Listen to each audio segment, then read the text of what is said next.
हुआ।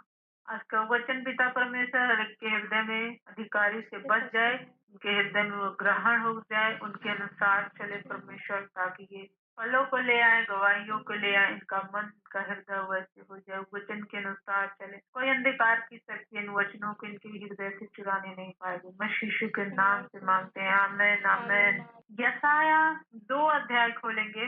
आमोस के पुत्र यसाया का वचन। यहाँ ऊपर लिखा है अनंत काल की शांति। अनंत काल की शांति क्या होती है? यहाँ लिखा है अंत के दिनों में ऐसा होगा कि यहोवा के भवन का पर्वत सब पहाड़ों पर दृढ़ किया जाएगा, सब पहाड़ियों से अधिक ऊंचा किया जाएगा। हर जाति के लोग धारा के समान उसकी ओर चलेंगे। किसकी ओर चलेंगे? परमेश्वर की ओर चलेंगे। ऐसा यशायाह ने क्या दर्शन पाया, वो दर्शन अपना शेयर कर रहा है कि ऐसा ही होगा, और ये सबके लिए है। कुछ दर्शन पर्सनल होता है सबके लिए, इसीलिए ये लिखा गया है। यहाँ लिखा है अंत के दिनों में ऐसा होगा, यहोवा के भवन का पर्वत सब पहाड़ों पर दृढ़ किया जाएगा, मजबूत किया जाएगा, सब पहाड़ियों से अधिक ऊंचा किया जाएगा। हर जाति के लोग धारा के समान उसकी ओर चलेंगे। बहुत से देशों के लोग आएंगे, आपस में कहेंगे, आओ हम यहोवा के पर्वत पर चढ़कर याकूब के परमेश्वर के भवन में जाएं, तब वो हमको अपने मार्ग सिखाएगा, हम उसके पथों पर चलेंगे, रास्तों पे चलेंगे। क्योंकि यहोवा की व्यवस्था सिय्योन से और उसका वचन यरूशलेम से निकलेगा।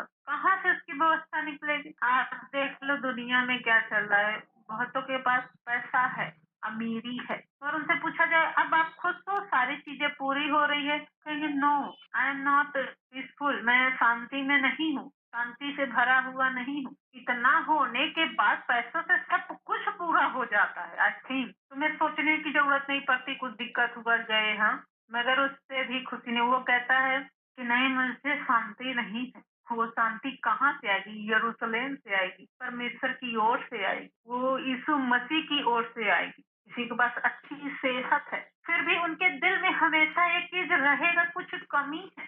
हर कोई होता ना, कंफ्यूजन में हमेशा रहे, क्या मैं स्वर्ग जाऊंगा कि नरक? अगर वो इतना अच्छा दुनिया भर कर्म करा रहे, अच्छा, तो मैंने किसी को कुछ नहीं बिगाड़ा है। उससे पूछा जाए तुम स्वर्ग जाओगे कि नरक, कोई कंफर्म नहीं। अगर हमसे पूछा जाए तुम स्वर्ग जाओगे, डेफिनेटली जाऊंगा, डायरेक्ट मुंह से बोलते हैं। अभी गए नहीं, क्यों? क्योंकि यीशु मसीह पर विश्वास है, क्योंकि लिखा है जो कोई मुझ पर विश्वास करेगा वो नाश नहीं होगा अनंत काल के लिए। जो लिख दिया गया, बोल दिया गया है, हमारे लिए बोल दिया गया, तो उसे बोलने में क्या है? निधड़क।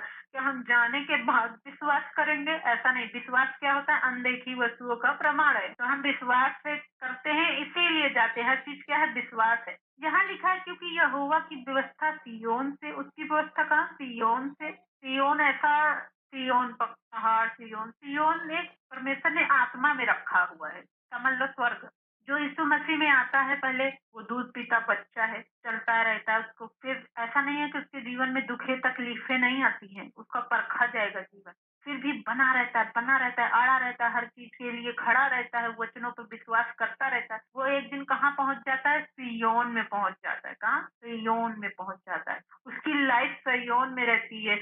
उसको मालूम हो जाता है कि अब मैं पीछे हटने वाला नहीं। चारों तरफ से वो बपतिस्मा ले लेता है, अब पीछे हटने वाला नहीं। आत्मा में भरोसा हो जाता है, सब चीजों पे फतेह पा ली है। तो उसी को क्या कहते हैं? सिय्योन में पहुंच गया है। शारीरिक भी सुख सब कुछ का परमेश्वर देता है, विश्वास भी भरपूर। उसका वचन यरूशलेम से निकलेगा। कहाँ से निकलेगा? यरूशलेम से। हमारा नगर क्या है? यरूशलेम है। वह जाति जाति का न्याय करेगा, देश देश के लोगों के झगड़ों को मिटाएगा। वे अपनी, कैसे? ऐसा लगता है बिना तलवार हथिया लेके, चार गाली दे के तो कोई चीज काम निपटेगा ही नहीं। अगर आप हथिया तलवार खरे खरे वचन लेके चार खोटी सुनाने के लिए, क्या बोलूं किसके दिल में धंस जाए, ये सब सीख रहे हो मन दुखाने के लिए, तो कभी भी आपके लाइफ में शांति आने वाली नहीं। चुन चुन के भी बात बोलते रहते ना, दूसरे का दिल तोड़ने के लिए, दुखाने के लिए, निराश करने के लिए। तो यहाँ लिखा है वे अपनी तलवारें पीट के हल्के फाल और अपने भालों को हथिया बनाए। वो क्या करेंगे? काम की चीज बना लेंगे। अपने तलवारें पीट के, तलवार क्या होती है? तलवार से कोई चीज काम में नहीं आता कि हमें फायदा दे, सिर्फ मौत के लिए, मारने काटने के लिए हाँ होता है। वो पीट पीट कर, मतलब कि एग्जाम्पल देखो, जैसे कि होता है ना, कारखाने में बनता है, पीट पीट के सब कुछ बना देते हैं, चद्दर बना देते हैं ना, जो अपना रखे हैं उसे पीट पीट के क्या बना लेंगे? हल्के फाल बना लेंगे। और अपने भालों को क्या बना लेंगे? हथिया। भाला भी लेते हैं ना मारने के लिए, दूसरे का नुकसान के लिए। जो भी मनुष्य अपना चीज रखा है उसे सब क्या कर लेगा? काम की चीज बना लेगा। हथिया क्या होता है? काटने के लिए सब्जी, चारा, सब कुछ होता है ना। तब एक जाति दूसरी जाति के विरुद्ध फिर तक तलवार ना चलाएगी, ना लोग भविष्य में युद्ध की विद्या सीखेंगे। भविष्य में क्या? युद्ध की विद्या नहीं सीखेंगे। आज देखो ना, सीखते हैं ना हर चीज। आप फोन में जाओ भैया तो वहाँ गाली भी सिखाते हैं, कहते हैं ना, आप देखे होंगे, कहते हैं गाली सीखने का चैनल। इंग्लिश में गाली कैसे दे सकते हो? लो भाई। ना लोग भविष्य में युद्ध की विद्या सीखेंगे। लोग, ऐसा नहीं है कि विद्या नहीं होगी, सीखेंगे ही नहीं, क्योंकि क्या सीख लिया है उन्होंने? जो पर यरूशलेम से वचन आ रही, व्यवस्था आ रही है, उसके अनुसार चलने के लिए सीखेंगे। जैसे आप सब बैठे हो, हाँ, सीखने के लिए ही तो बैठे हो। कि जब व्यक्ति आपको कुछ कहे तो दिल में तो हमें भी लगता है भाई क्या करे, लगता है ना, जाहिर सी बात है। तो बैठे हो यहाँ क्या? सीखने के लिए। तो उसको जवाब कैसे दे? वचन से आए हो सीखने, हाँ, उससे सीखते हो, वैसे ही जवाब देते हो। अब उस तरह जवाब हर किसी के है। जब वचन में नहीं है, यहाँ से नहीं सीखेगा तो अपने अपने तरीके से वो देगा, शारीरिक, वो तलवार उठाएगा। हाँ, आप पहले देख लो, आप कैसे जवाब देते थे, कैसे उत्तर देते थे, कैसे अपनी चीजों का हल करते। अब वो सब पीट पीट के हटा दिए। अब क्या? वचन से, जो यरूशलेम से आ रहा है। हे याकूब के घराने, आ हम यहोवा के प्रकाश में चले। कहाँ चले? यहोवा के प्रकाश में चले। ऐसा है नहीं कि सहने के लिए बुलाया प्रभु, हर चीज के लिए। तो हमें लगता है कोई व्यक्ति ने कहा ना कुछ, तो हम वहाँ चुप हो गए। तो चुप रहना भी एक जवाब है ना। जैसे कहते तुम क्या कर रहे हो, ऐसे क्यों नहीं वैसे, तो आप चुप हो। तो चुप क्यों हो? चुप भी एक जवाब है ना। कैसे भी जवाब देते हो तो हर प्रकार का जवाब होता है। तो चुप रहना भी एक जवाब है। समझ में आई बात ना? कोई ने, किसी ने पूछा तो आप चुप हो गए, तो कहेंगे चुप क्यों? ये भी एक जवाब। कोई आपको कुछ कह रहा है, सराह रहा है, तेरा नाश होगा, तू कभी आगे नहीं बढ़ेगा, सदा तू नीचे ही रहेगा, शराब दे रहे हो, दे रहा है सामने वाला व्यक्ति। आप क्या दे रहे हो? आशीष दे रहे हो। प्रभु तुम्हारी बुद्धि को खोले, तुमको समझ दे, तुम्हारा भला हो, प्रभु बढ़ाने वाला है। तो आप ऐसे बोल के क्या दे रहे हो? जवाब दे रहे हो, प्रकट कर रहे हो कि जो अंदर भरा है वही मुंह से निकालता है व्यक्ति। ऐसा है नहीं, जो मुंह से निकल रहा है जान लो, जो अंदर भरा है वही। तो आपने आशीष दी, तो आपने जवाब से बताया कि आप कैसे व्यक्ति हैं। जब आपने मुंह से बोला तभी आपका लेखा होगा, तभी आपका रिजल्ट आएगा, उसी के अनुसार आएगा। जैसे हम परमेश्वर को 10% दे दो तो 100 गुना हमें करके देता है। हाँ, बात समझ में आई ना? क्योंकि 100 में से बोए हैं ना 10, तो 100 गुना देगा ना। एक कटोरी चावल दे रहे हो, आटा दे रहे हो, ऐसे ही वो दबा के देगा ना भाई, दबा दबा के देगा, हिला हिला के देगा। तो जो भी कुछ मुंह से बोले उसी के अनुसार रिजल्ट आने वाला है।